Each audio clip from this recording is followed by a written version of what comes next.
Are you thinking about starting your first business? It can feel overwhelming, and it's too easy to focus on the wrong things. In this podcast episode, I'm going to talk about 10 things you can forget about, 10 things to obsess about, and 10 things you must do to create a functional business that won't get you in trouble.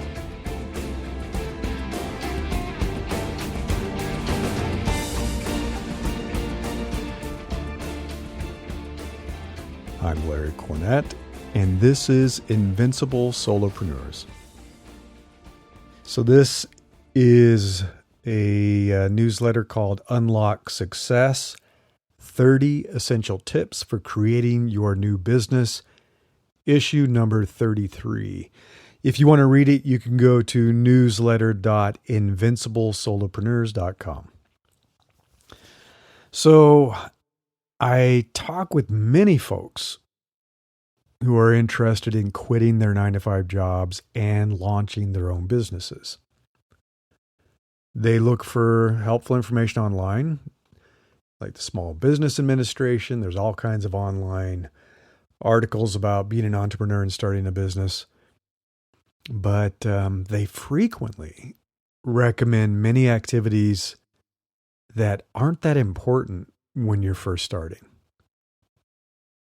In fact, spending too much time on them is such a waste of energy that it jeopardizes your success. And when you're starting a business, especially if you're going to do it on the side while you're still employed, you do not have a lot of free time. You don't have a lot of time to waste. You really need to be focused on the essential things that are going to make you successful. Many years ago, I joined an entrepreneurial community. I was trying to learn more about starting a business, marketing, doing ads on Facebook and Twitter and LinkedIn, things like that. Just really trying to learn everything I could. And everyone in the community was excited, energetic, and bursting with cool business ideas. They had so many ideas for their business. Unfortunately, people love to spend too much time on the fun parts of designing and defining a new business. I'm going to talk about some of those later. They focus on those activities so much that they don't spend enough time on the fundamentals that will make or break the business. For example, a cool logo is fun to design. Hey, I used to be a designer. It's a lot of fun to explore logo designs. But it won't keep your business alive if your customers aren't happy. Several years later, one of my friends from that community, and I've stayed friends with quite a few people from that community, she remarked, "I think we're the only ones still in business, at least with our original ideas." And she was right. Most of the businesses had already failed and vanished. They were gone. A few people had shut down their original business idea and maybe even a couple of more business ideas, because we've stayed in touch over the years. And they moved on to something new. It took a few different tries, but they finally got something to work. Unfortunately, many folks went back, or they stayed in their 9-to-5 jobs. It just didn't work. So let's talk about a few of those things that I have found people focusing on at the wrong time. There are 10 things I'm going to share that I think you can just forget about when you're starting your new business, at least for now. I'm going to make a note here. There is a big difference between a virtual business, like many of the businesses I've had, like career coaching, leadership coaching, and a physical business. Retail stores, restaurants, bars, auto repair, hair salons, stuff like that. Brick and mortar businesses. For example, some of the items I'm going to share can be put off for the future when you're running a consulting business online. You can deal with it later. But if you have a physical business, you must deal with them before you can even open your storefront. I know that. I have worked with people who own physical businesses, brick and mortar. I have not run one myself, I guess, probably since I was a kid. I have little businesses in the real world. And there's a reason for that. I mean, that's one of the reasons I love being a solopreneur who works in kind of information technology, knowledge business. I don't need a storefront. I don't need any physical place for people to come work with me or buy from me. It's kind of nice. So will some of these things be necessary for every business at some point? Sure. Some of them are necessary to address in a growing company later. But some of them are still just not that important for solopreneurs. So it is a waste of time and energy to even focus on them before your business is off the ground. So let me dive into those. Number one, which is going to surprise you. Number one, your business name. Do you know how much time people waste thinking through business names? I mean, I used to do this too. It is fun. It's fun to come up with business names and try to figure out, is that interesting? Does it intrigue people? Is it easy to spell? Does it describe what I'm going to be doing with my business? Would it attract the right kind of customers? Is it available? Is it already copyrighted? Is the website domain available? Is the Twitter social handle available? All kinds of stuff. There's a lot. You could waste so much time on your business name.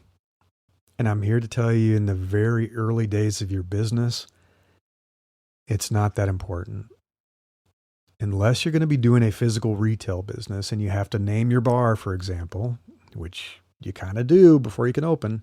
If it's an online business, you can wait a little while. If it's a consulting business, which is one of the ones I recommend all the time for solopreneurs, basically translating what you've done as an employee into a business offering, which is a lot of what I've done. I had a business designing software as my first business. I've been a strategy consultant for companies and startups around product and design strategy. I'm a career coach. I'm a leadership coach, business coach. When you're first starting your business name, if you want to make sure you can just claim it and you don't have to worry about even a DBA and things like that, just use your own name. I've done Cornet Consulting. You could do Smith Advisory Services, whatever it is. Here's the thing. You're going to want to change your name. I've had this happen so many times where it seemed like the perfect name. Picked the name, put it out there, started consulting and working with people, and over a period of sometimes months, sometimes a year or so, my business would shift. That's what happens. You figure out what's working, what's not working, what you're enjoying doing for your business, what's resonating with customers, and how people are thinking about it. And as you evolve your business, the old name suddenly doesn't make sense anymore. And now you have to come up with a new name. I did that. There was a period of time I was looking at calling my career coaching a bulletproof career, which made a lot of sense to me. I was excited. I was thinking about the branding. And I was using that language for a little while before I actually changed the name or even bothered with getting a trademark and things like that. And I got some feedback, and it was actually really good. And they said, that's a pretty violent name that evokes imagery of violence and guns and bullets. Is that really what you want? You want to use the word bulletproof? Is that going to work internationally? And they were right. As I was testing it, I realized this name wasn't working with a lot of people, even though I had fallen in love with it. And so I'm glad I didn't move forward with it. But that's the kind of thing that can happen. It's going to take time to get the right business name figured out. So don't worry about it on day one unless you unless you don't have to. You might have to with some businesses. The other thing is your business structure. So there's sole proprietorships, which is the easiest. There's LLC, which is what I have. Full-blown corporations, partnerships, things like that. And in the very early days, it's so much easier just to start with a sole proprietorship because you don't know how things are going to evolve and change. I operated for many years as a sole proprietor, long before I decided to form an LLC. The other thing is your logo. Gosh, people spend so much time designing the logo for their business. And logo design is hard work. It is really hard to design a great logo that works at all kinds of sizes and all kinds of different environments, on print and on websites and on mobile apps, billboards, you name it. Advertisements that you'll see in magazines, and ads on Google and Facebook. Logos are hard. And people spent so much time designing a logo for a business that eventually failed. And they spent money. They spent $10,000, $20,000, $30,000 on a logo that they essentially threw away. It doesn't matter. You can address this later. If you even need a logo, you may not need a logo. I designed my own logo, actually all my logos. And I'm not a great designer. I'm not even a real visual designer. I'm an interaction designer. I did it myself. Did it cost me any business? I mean, who knows? Maybe it did. But I built a 6-figure consulting business with my own logo that I designed because nobody cared. They just wanted to work with me. They cared about what I could do for them. Related to that, number 4, your branding elements. People will spend way too much time on their brand colors, their fonts, the kind of typography they want to use, other kind of stuff they want to put on their website and things like that. It doesn't matter yet. Wait until you have it figured out. Wait until you've figured out your customer and your products and your services. Number 5, professional photos. People spent hundreds or thousands of dollars on getting professional headshot photos done to put on their website. Hey, I'm the owner of this website, or I'm the owner of this business. My daughter took my pictures. She's a great photographer, by the way, but my daughter did my headshot photos. And my first photos my wife took, and we just did it on the back deck. Good enough. Good enough. I spent $0 on my headshot photos for my website and for my social media profiles. This is a rule of thumb I have. Don't be spending a lot of money until you're making a lot of money. Too many people spend a ton of money before they've earned a dime, before they've sold a single thing. Don't do that. Number 6, a fancy website. Very related. People will spend $10, $20, up to $50,000 on a website. And I think very little of my business, for example, comes through my website. I do have a website. It's nice to be able to send people someplace when they say, hey, can I learn more about you? Here, go check out my website. Most of my business comes through my writing and my marketing. I have an email newsletter. I use LinkedIn and Twitter, Instagram, YouTube, things like that. A lot of business comes through that. And referrals. A lot of my business comes through referrals. So it's not my website. I'm so glad I made my own website. It's just WordPress. Pretty straightforward. There are so many really cheap or even free solutions out there for a website that are good enough to get your business out there. Number 7, business cards and letterhead and stuff like that.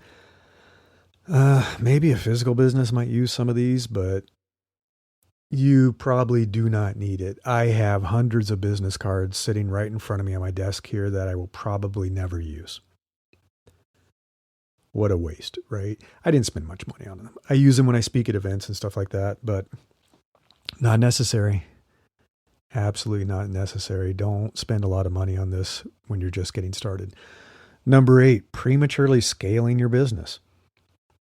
This is exciting. I know it's fun. I did this work for my startup. I kind of had to, but getting this huge business model created that's looking at how do I turn this into a $50 million business and have thousands of products and services and employees and all this stuff. And we're going to be in every country.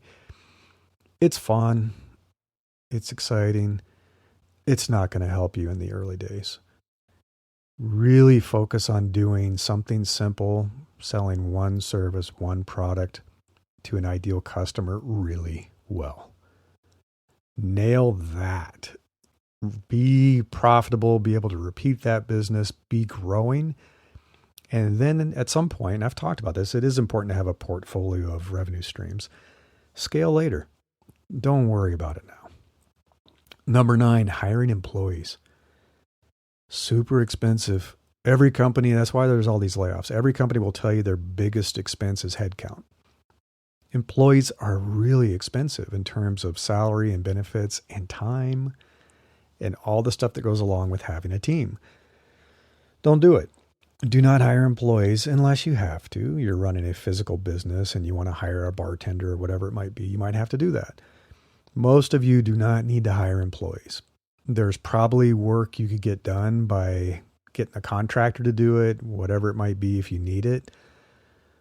Be very slow to hire because it surely is not fun, I can tell you, to have to let people go later if things aren't going well. And number 10, being popular on social media, trying to get all those likes and follows and engagement. It is a channel. I do use them. But it is way more important to get high engagement from the right people versus tons of love and affection and likes and all that stuff that doesn't turn into revenue.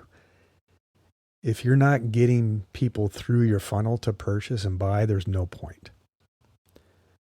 And there are so many successful business owners that have a very limited or non-existent social media presence.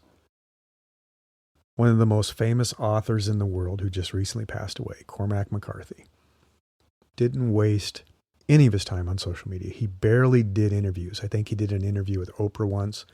He was too busy just writing, doing what he does well, and that's what you should be doing as a business owner too. Don't worry so much about social media in the early days. Many of these things are simply putting the cart before the horse. I mean, too many people waste their precious time and money when they can least afford to spend them. You have very little or no revenue coming in and you're putting money into this stuff. Don't do it. You know, my first business, as I mentioned, I had a paying client, already signed up, already hired me before I even had a business name. I had no domain. I didn't have a website. I didn't have a business email address. I had nothing. And I was already up and running and making money. My second business, I operated profitably for many, many years before I finally said, I guess I'm going to keep doing this. Because I was kind of like, oh, I'm going to do this a little bit and I'll probably go and get a job. And the longer it went on and the years went by, I was like, I guess I'm never going to go back to work for somebody. I'm just going to keep running my business. Maybe I should form an LLC. And I finally did it. Didn't do it in the early days. One of my favorite local bakers used all the lean practices and created his business the right way. He creates these gluten-free pastries and breads and other treats. And he's been slowly growing his business over the past few years. I watched him launch from almost nothing. And while many other businesses were struggling and they died during the pandemic, he thrived. He didn't make the mistake I see many small business owners make because they dive right in. I see this all the time with local cafes and restaurants. They spend a ton of money on the storefront. They spend a ton of money remodeling the space before they even open.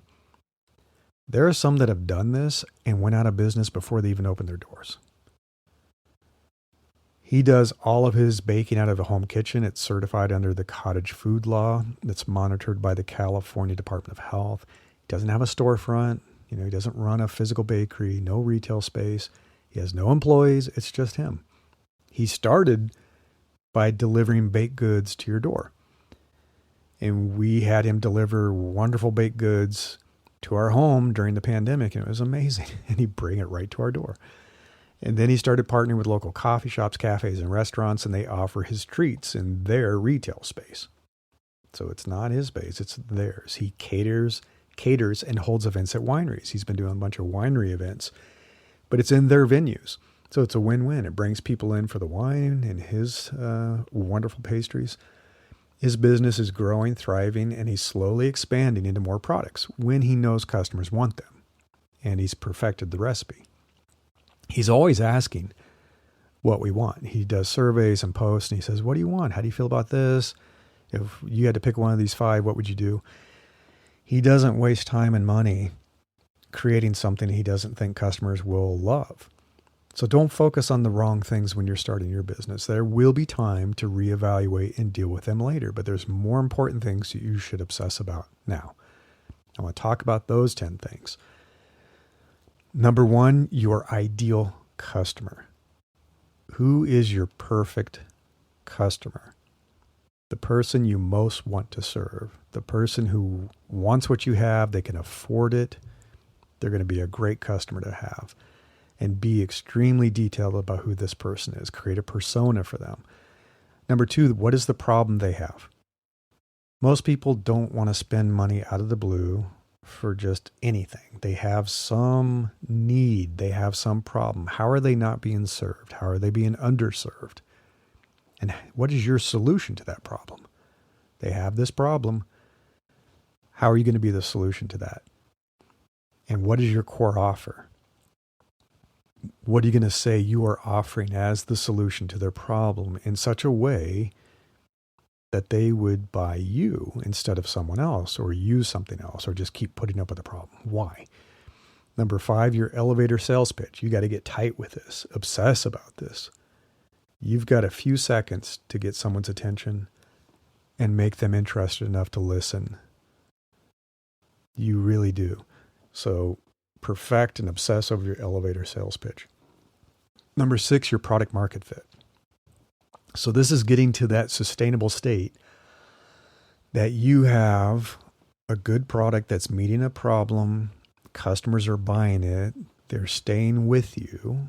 They are they're becoming repeat customers. They're referring you to other people. You've got that product market fit. You've got a there. And so that's related to number 7, making your customers happy. You've got to obsess about that. Number 8, building your email list. I've talked about this before, and I'll talk a little bit about this later. You don't want to be dependent on social media and search and ads all the time. Something I think is important as a solopreneur. Number 9, how are you feeling? Do you like what you're building? Do you enjoy the work you're doing? Are you on the right track? And number 10, the lifestyle you're creating. So I was talking with a friend of mine about many of these items. I mean, you should always be customer obsessed, but it is the only way your business will survive in the early days. You won't last long if you don't deliver value and make them happy. That's why it's so essential to fixate on who your ideal customer is and the problem that you can solve with what your business is offering. If you get all that right, selling feels easy. It feels easy to sell to people when you know you have something that can genuinely improve someone's life. Why would you keep it a secret? Why would you not offer it to help people? And when you have happy customers, you don't want to lose touch with them, right? Repeat business is critical. You don't want one and done customers. So don't let social media and web search and other companies come between you and them. That's why I want you to obsess over your email list. You want to have a direct connection with your customers and your potential customers. And the thing, that I talked about this as solopreneur business is it's so amazing that you get to design your lifestyle. You get to decide when you work, where you work, how you work. You can choose who you spend time with. You can choose who your customers are. And you can decide how hard you want to work. Do you want to work all during the week, or do you want to take a couple of days off? Do you want to work 2 weeks and take a whole week off? You can do whatever you want. This is your business. So I do want you to obsess over how you're feeling during the journey. Do you love what you're building? Are you on the right track? Is it giving you the kind of lifestyle you want? And I'm not just talking about the money. Everybody's like, yeah, lifestyle. I have a Lamborghini and a house with a pool. That's not what I'm talking about.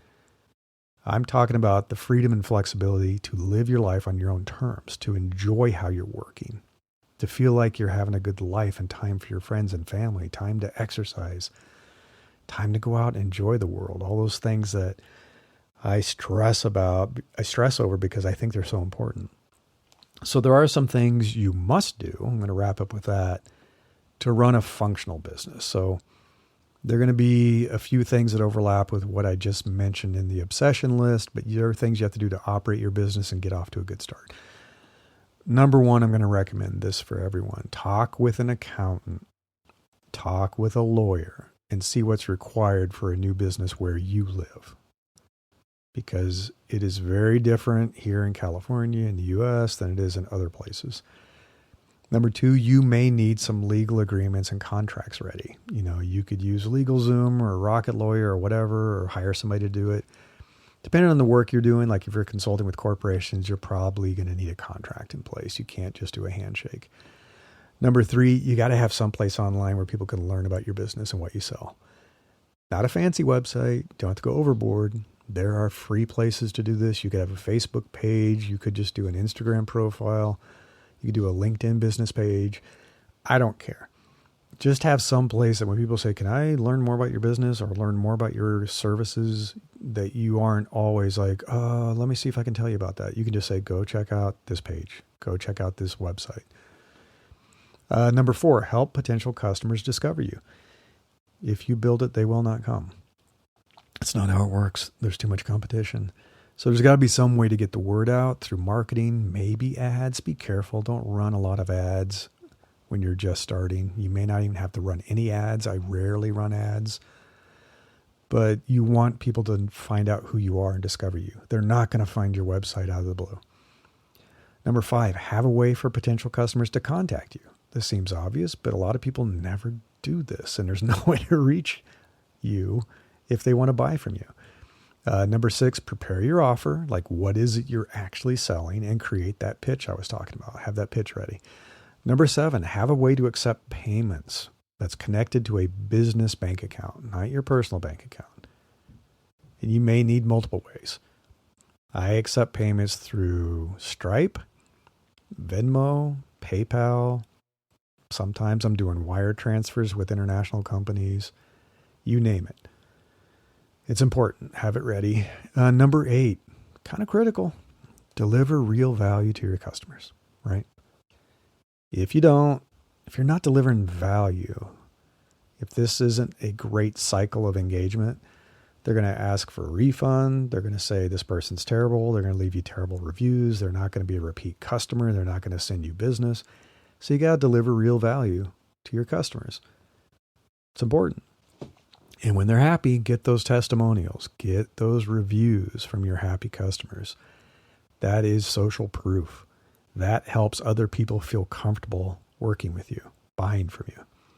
And number 10, retain your customers. Be good to your loyal customers, because repeat business is the lifeblood of a small business. And they will send you referrals. You want to get those referrals to grow your business. So as I said, I live in California. My experiences are quite different, I know already, from other U.S. states, and they are very different from other countries. I've talked with people in Germany, in Italy. I was talking with someone in the Netherlands. I mean, it's very different. There are stricter regulations. There's different laws. There's different licenses you have to get to run a business, insurance. So take all this advice with a grain of salt and speak with a local accountant. Talk with a lawyer. They will help you navigate the legal requirements for starting and operating a business where you live. I don't want you to get in trouble. I don't want your business to be forced to shut down. Talk with an accountant and lawyer. And the items I just mentioned, those last 10, they are critical components of a sustainable business model. People have to know your business exists. They have to be able to contact you. They have to be able to buy from you. And you have to be able to accept payments. And I know that sounds silly.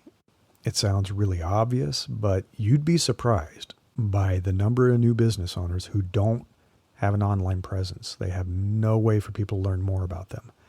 They have not set up a new bank account for the business. You want to keep your finances separate between personal and business.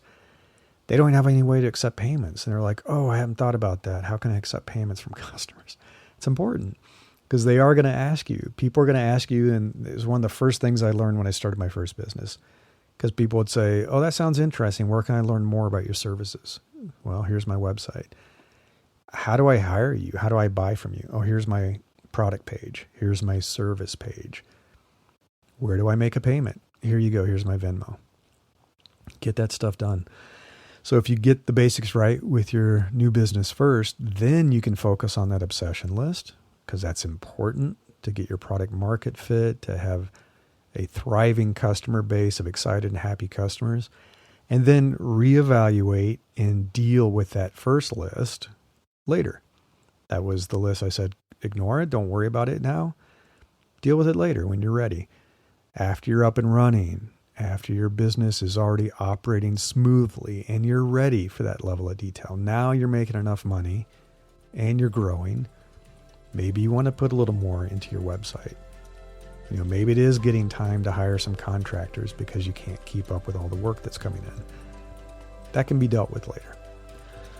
All right, that was 10, 10, 10. 10 things to forget about, 10 things to obsess about, and 10 things you must do to unlock success for your new business. Hope that was helpful. And if you have any questions, reach out. Go to newsletter.invinciblesolopreneurs.com. You can leave a comment. You can get in touch with me. I'd love to hear from you.